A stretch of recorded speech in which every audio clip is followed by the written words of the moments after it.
Bienvenue aux auditrices et aux auditeurs qui nous rejoignent. Vous êtes à l'écoute des chroniques de Jacques Sapir.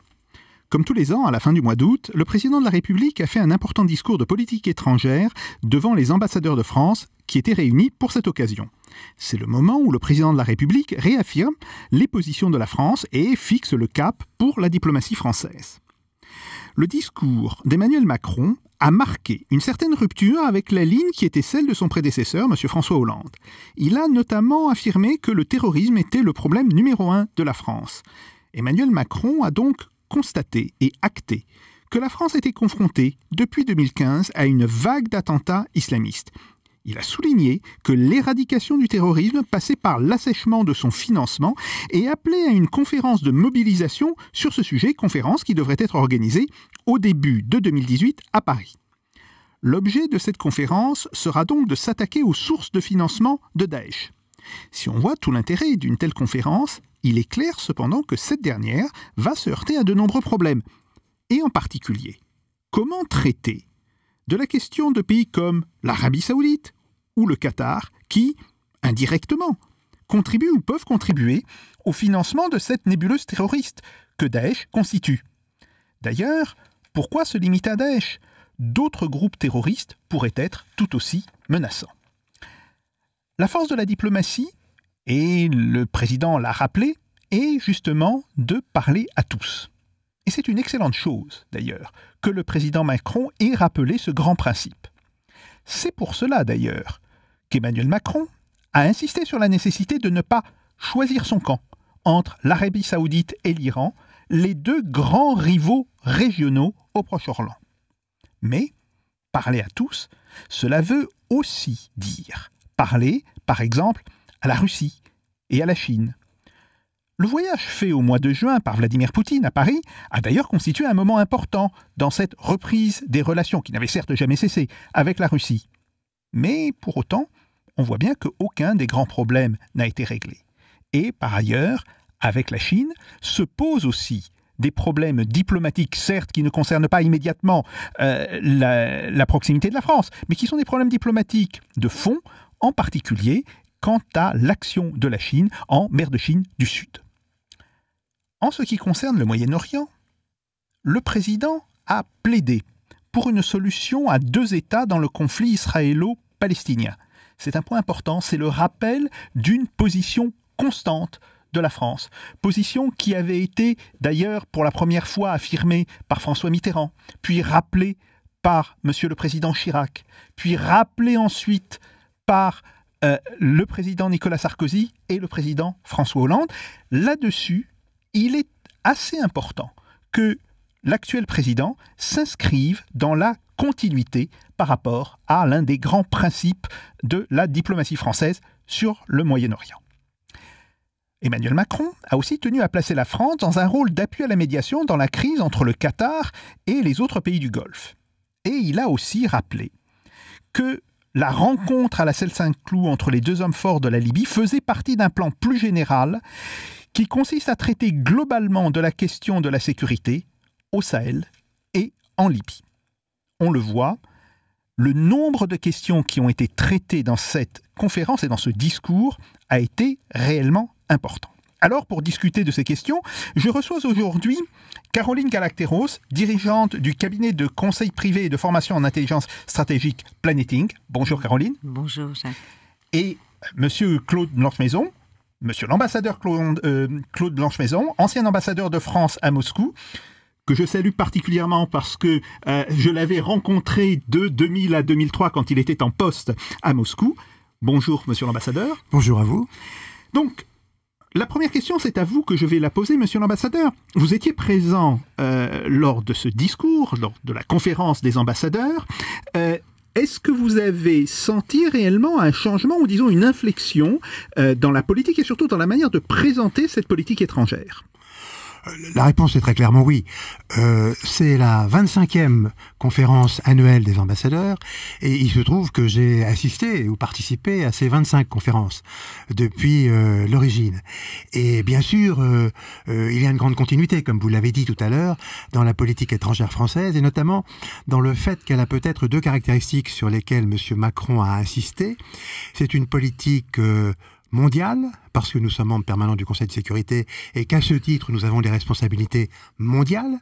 Et c'est une politique globale, c'est-à-dire qu'elle utilise tout le clavier des moyens possibles, à la fois politiques, militaires, économiques, culturels, d'influence. Tous ces moyens sont effectivement des moyens utilisés par la diplomatie française comme d'autres diplomaties dans le monde.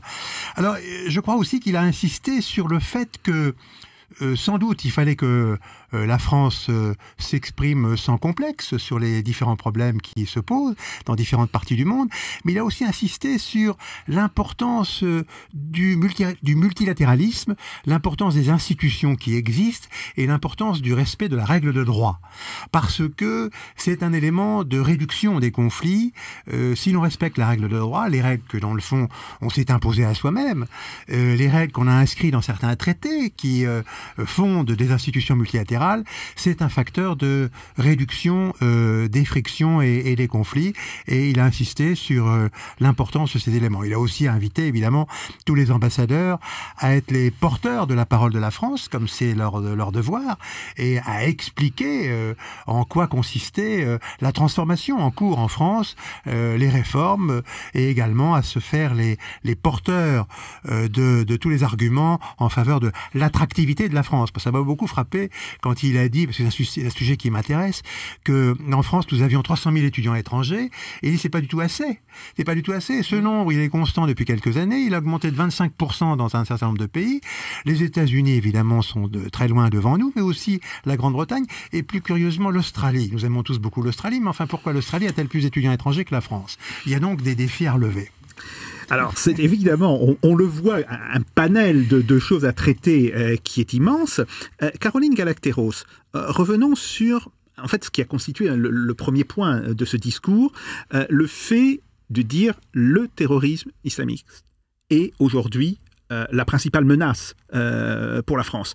Comment voyez-vous ça, et surtout comment voyez-vous la volonté du président Emmanuel Macron d'organiser justement cette conférence sur le financement de Daesh? C'est une vaste question. Le terrorisme islamiste comme alpha et oméga de la politique étrangère française, moi personnellement, ça me semble un peu court, parce que le terrorisme est un mode d'action. Le terrorisme n'est pas une fin en soi. Le terrorisme, c'est le témoin de quelque chose de beaucoup plus grave, qui est une déliquescence globale de notre influence, de nos positions, qui permet à un certain terreau de se développer. Donc il faudrait s'intéresser à beaucoup de choses si on met le terrorisme comme priorité numéro 1. Ceci dit, c'est évidemment du point de vue politique et populaire, enfin du peuple français, une menace évidente. Maintenant, qu'est-ce que ça veut dire de le mettre au cœur d'une ligne diplomatique? Moi, je n'ai pas eu la chance d'assister à la conférence en live, mais j'ai écouté le discours après intégralement. Ça veut dire quelque chose d'important qui est à mon avis très juste, c'est de lier l'intérieur et l'extérieur. C'est une évidence, mais encore faut-il le dire. Donc ça, c'est une bonne chose, c'est-à-dire lier notre action vers l'extérieur avec les questions de sécurité, les enjeux de sécurité intérieure. Mais là, le président et tous, non seulement les ambassadeurs, mais toute l'administration et tous les services concernés se trouvent face à une nécessité fondamentale, c'est qu'il va falloir passer à la pratique et donc à la cohérence. Et pour se mettre en cohérence, il va certes falloir s'intéresser au Qatar et à l'Arabie Saoudite. Et là, on entre en contradiction avec autre chose, puisqu'il parle, à juste titre, à mon avis, de dialogue multilatéral, de dialogue avec tout le monde, de dialogue sur tous les sujets, de replacer la France en position médiatrice, en position de puissance d'équilibre. Donc tout ça est très bon. Mais si on s'intéresse au financement du terrorisme, on va assez vite devoir prendre des mesures de politique intérieure et aussi, sans doute, avoir un discours extérieur vis-à-vis de certains États qui va devoir être beaucoup plus net. Donc moi, j'ai été aussi frappée, je n'ai pas assisté à tous les discours des présidents de la République au cours des 2 dernières décennies, j'en ai entendu quelques-uns lors de cette conférence. Celui-là que j'ai écouté, j'ai aimé le ton, j'ai trouvé ça cohérent, j'ai trouvé qu'il parlait de beaucoup de choses et honnêtement, voilà, même si je peux être critique sur plein de choses, je sais reconnaître une construction, une ambition manifeste, Et ça fait du bien, ça change. Ça change parce que moi, je trouve que depuis 10-12 ans, quand même, on avait un certain nombre de problèmes. Surtout, moi, ce qui m'a plu, c'est en tout cas à ce stade, l'absence d'idéologie, de dogmatisme affiché. Or, c'est ça qui a bridé, qui a cornérisé, de mon point de vue, notre politique extérieure depuis un certain nombre d'années. Et là, on a l'impression qu'on va pouvoir enfin en sortir. Bon, après, on va être aux prises avec le conflit entre cohérence, pragmatisme, efficacité, arriver à être très ferme, en même temps ouvert. Ça va être délicat, voilà. Alors, justement, je me tourne vers monsieur l'ambassadeur Claude Blanche-Maison. Sur cette question du financement, il y a évidemment un problème, justement, interne-externe, par rapport à l'importance de certains investissements, que ce soit des investissements saoudiens. Alors, pas nécessairement des investissements d'État, ça peut être des investissements de grandes personnalités saoudiennes, mais on sait aussi que le système de la famille régnante établit une forme de contrôle général sur ces investissements. Même chose pour le Qatar. Comment est-ce que la France va se positionner par rapport à ce problème ? Alors, c'est en effet une question tout à fait cruciale. Je crois qu'à ce niveau, bien sûr, le président de la République n'est pas entré dans ce degré de détail. Ce qui est important, c'est que dans son discours, il a nommé les choses. Il a dit, l'objectif premier de la politique étrangère de la France, c'est d'assurer la sécurité des Français. Ça, il faut déjà le dire. C'est d'assurer la sécurité des Français. Deuxièmement, qu'est-ce qui menace ? Quelle est la principale menace par rapport à la sécurité des Français? C'est le terrorisme islamiste. Et il a insisté en disant j'assume l'adjectif, c'est le terrorisme islamiste. Bon, à ne pas confondre naturellement avec l'islam, ça n'a absolument rien à voir. À partir de là, il faut voir comment on lutte contre le terrorisme islamiste. Et il est évident que l'un des éléments essentiels, c'est le nerf de la guerre, c'est la finance. C'est probablement très difficile parce que les circuits sont opaques, les circuits sont multiples, et qu'il va falloir probablement avec son savoir-faire qui est connu, Tracfin, le Trésor français, et aussi en collaboration avec les principaux pays européens, soient encore plus diligents qu'ils le sont pour traquer ces financements. Je crois que d'ores et déjà, pour ce qui concerne la France, on n'est pas mauvais en la matière, et que nos institutions financières savent suivre les filières, et que en effet reste à avoir la volonté politique ensuite de passer à l'acte, comme vous le suggérez. Mais ça ne suffira pas. Il faudra une étroite coordination avec ce que font nos voisins. Parce que le terrorisme, il n'est pas à l'échelle nationale, il est évidemment à l'échelle européenne et au-delà.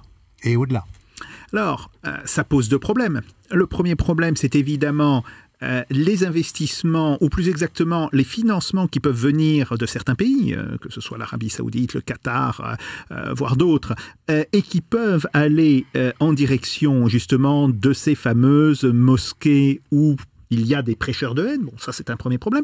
Il y a aussi inversement le financement qui peut venir de France à travers un certain type de réseau vers Daesh. Bon, ça c'est un problème. Et puis il y a quand même la question des livraisons d'armes. Or, aujourd'hui, l'Arabie Saoudite est engagée dans une guerre très cruelle, très violente au Yémen.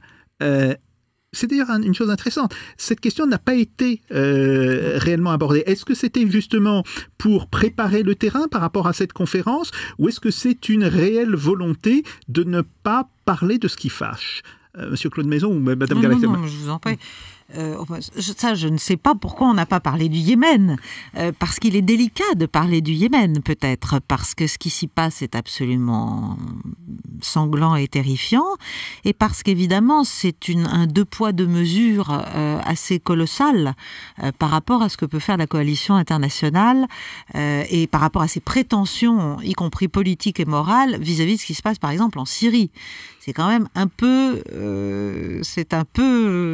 on ne peut pas appuyer l'Arabie Saoudite dans la guerre qu'elle mène au Yémen contre les chiites finalement, et en même temps continuer à dire qu'on est sur le bon pied en Syrie, en soutenant malgré tout, parce qu'il n'y a pas que Daesh, vous stigmatisez Daesh comme la pointe de diamant du terrorisme islamiste, mais enfin Daesh, ça n'est jamais que la tête sanguinaire de la fusée, mais enfin derrière il y a tout un tas de groupuscules qui sont encore à l'œuvre en Syrie, et à mon avis l'un des enjeux de ce tournant pragmatique que moi j'appelle de mes voeux, évidemment, ça va être de savoir ce qu'on va faire de tous ces gens qui ont mis la Syrie à feu et à sang, et maintenant si on veut arriver à une transition, et si on veut arriver justement à en finir avec ce terrorisme islamiste qui a failli se mettre au pouvoir, tout simplement, dans ce pays, comme dans d'autres, et qu'on a quand même sinon appuyé, au moins laissé faire pendant des années, il va falloir, ça va être délicat, il va falloir à un moment donné admettre certaines erreurs, probablement, prendre des positions très fermes, et donc faire des choix. Et ça, pour un politique, c'est à la fois l'essence et la grande difficulté de l'action politique. C'est qu'il faut oser prendre des décisions qui ne manqueront pas, évidemment, de déclencher des cris d'orfraie, de déclencher des mais qui, à mon avis, seront le début du commencement d'un mieux, si j'ose dire. Voilà. Monsieur l'ambassadeur Blanche-Maison. Ce qui à dire qu'après avoir gagné la guerre, il faut gagner la paix. La paix. Tout à fait. Et par conséquent, il faut passer au processus de la négociation diplomatique la plus inclusive possible. Oui.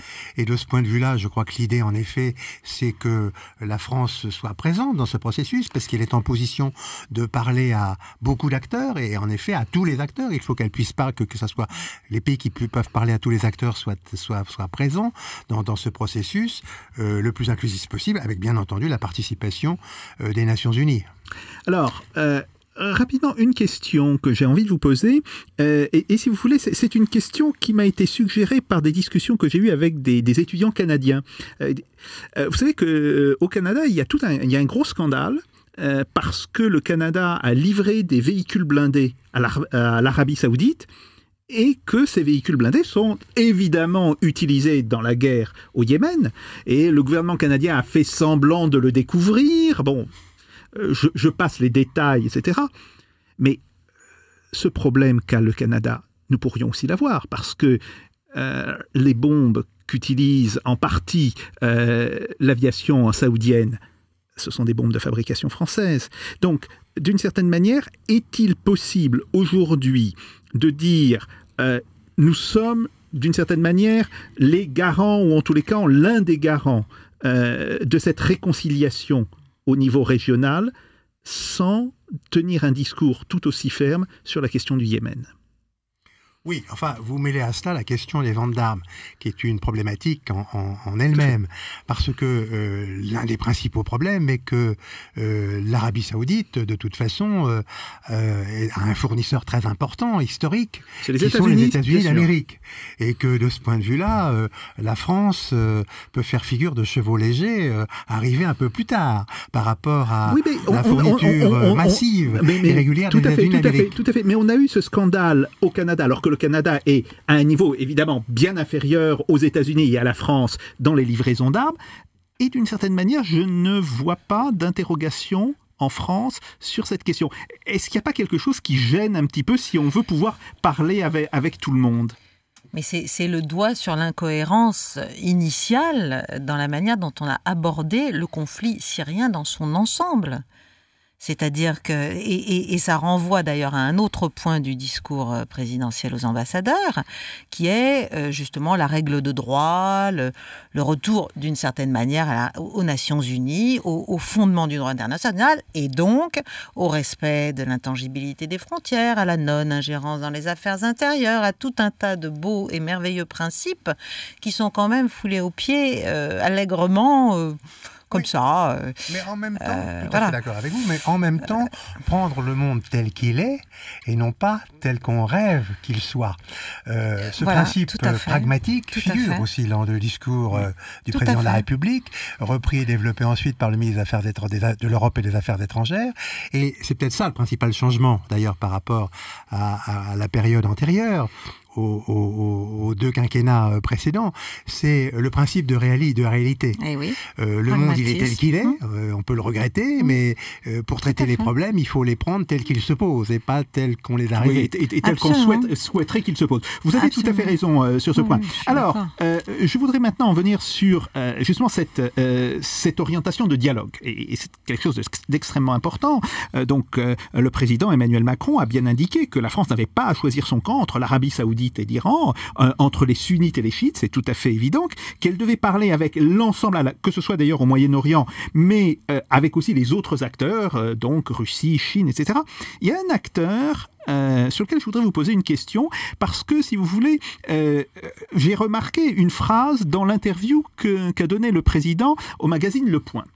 Dans cette interview, il dit, à un moment donné, « Je suis celui qui est obligé de parler à Erdogan tous les 10 jours. » Alors, on a appris qu'il y avait, disons que cette déclaration avait suscité des réactions au sein du gouvernement turc et que le ministre de l'économie turc était même allé jusqu'à dire oui, mais le président français devrait être reconnaissant de pouvoir parler à Recep Erdogan. Bon.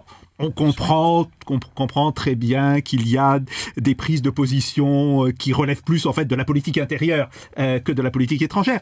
Passons. Néanmoins, il y a un problème avec la Turquie. Et en même temps, il y a par exemple un journaliste français qui est aujourd'hui détenu en Turquie. Est-ce que c'était très malin de faire ce type de déclaration au point ? Comme vous venez de le suggérer, quand il y a un ressortissant français qui est en prison, le gouvernement fait généralement tout ce qu'il peut et l'ambassadeur sur place fait tout ce qu'il peut pour l'en faire sortir. Alors surtout, a fortiori, si c'est un journaliste, bien entendu. Donc le président, c'est la preuve qu'il parle à tout le monde, puisqu'il parle à M. Erdogan. Mais en l'occurrence, il y avait un motif très précis, qui était le cas en effet de ce journaliste et plus généralement d'ailleurs du sort fait aux journalistes actuellement en Turquie. Alors voilà, je crois que ça c'est la preuve tout simplement qu'il parle à tout le monde. Est-ce qu'il y a une modification de la position française par rapport à la demande d'adhésion de la Turquie à l'Union européenne ? Ça, c'est un sujet extrêmement intéressant. C'est un cas d'école en diplomatie, parce qu'en réalité, ma conviction personnelle, mais ce n'est pas une position française, c'est que la Turquie sait, en tout cas les responsables turcs savent depuis longtemps qu'ils n'adhéreront pas, que du côté européen, on sait aussi qu'ils n'adhéreront pas, et que ce n'est peut-être pas souhaitable qu'ils adhèrent, mais que personne ne veut le dire, et que peut-être c'est aussi bien comme ça, que personne ne le dise, parce que dans le fond, ça permet, lorsqu'un gouvernement turc, parce qu'après tout, Erdogan, oui, mais enfin, Erdogan ne sera pas éternellement président de la Turquie, lorsqu'un gouvernement turc veut faire des réformes qui vont dans le bon sens, dans le sens de l'économie de marché, dans le sens de la démocratie, il dit, nous avons comme objectif lointain de nous rapprocher de l'Union européenne. Nous sommes déjà dans l'Union douanière, mais nous voulons nous rapprocher davantage. Donc c'est une incitation à la réforme. Pourquoi pas ? Mais pourquoi faudrait-il monter sur enchère pour dire la Turquie n'adhérera pas ? Bien. On a bien entendu ce que vous avez dit. Un mot très rapide sur le conflit israélo-palestinien, où le président Macron a, d'une certaine manière, rappelé ce qui était la base de la position française. Et là, c'est un point extrêmement important, parce que c'est une position qui s'enracine sur pratiquement 40 ans, et il est important de rappeler que là, il y a des principes par rapport auxquels on n'est pas prêt de transiger. Mais concrètement, quelle pourrait être la mise en application de ces principes ? Caroline Galacteros et après Claude Blanche-Maison. Alors, en ce qui me concerne, je pense que concrètement, on a sur ce point-là, comme sur d'autres, le même sujet. C'est qu'on est légèrement hors jeu. Donc il faut revenir dans le jeu, de la même manière qu'en Syrie, on n'est plus nulle part et qu'il faut revenir avec les positions là qui sont prises, nous donne peut-être la possibilité de reprendre une posture intelligente de médiation. Sur le conflit israélo-arabe, il y a quand même quelque temps que, voilà, on considère que ce que peut dire ou penser la France n'est pas fondamental et en tout cas n'a pas de poids. Il faut d'ailleurs noter qu'il y a un acteur dont on parle toujours très peu depuis quelques années sur la Syrie et qui aujourd'hui est très à la peine. Et ça, c'est assez inquiétant parce que il peut y avoir des représailles ou des formes de réponse sur d'autres sujets. C'est bien sûr Israël. Quand on voit ce qui se passe en ce moment à la frontière syro-libanaise, quand on voit la manière dont le Hezbollah prend du poids politique, et social évidemment au Liban, mais aussi en Syrie, mais aussi dans la zone, on se rend compte que Israël va devoir trouver aussi une manière de reprendre une position, ou sinon la main, du moins une position confortable. Que peut faire la France dans ce domaine-là? Je pense aussi avoir un rôle peut-être d'appui, de proposition intelligente, d'écoute surtout, de dialogue. Voilà, et de rappeler effectivement ce qui est la continuité, malgré tout, d'une position, alors que sur d'autres sujets, on a quand même beaucoup évolué. Monsieur Blanche-Claude Maison, Claude Blanche-Maison, pardon, excusez-moi. Est-ce que vous pensez que la France a encore aujourd'hui les moyens de peser sur un règlement possible de la question entre Israël et la Palestine? Sans aucun doute. La France a des relations très nourries avec les différentes parties. Elle est l'un des pays qui a une très forte expertise dans la région et qui connaît dans les détails les tenants et les aboutissants de chacune des positions des parties en présence. Et elle a évidemment un rôle à jouer et elle peut entraîner avec elle sans doute le poids économique de l'Union européenne. Eh bien, Madame, Monsieur l'ambassadeur, merci beaucoup d'avoir partagé avec nous vos réflexions et vos sentiments justement sur ce discours du président. Chères auditrices et chers auditeurs, vous étiez à l'écoute des chroniques de Jacques Sapir et je repasse maintenant l'antenne à Radio Spoutnik.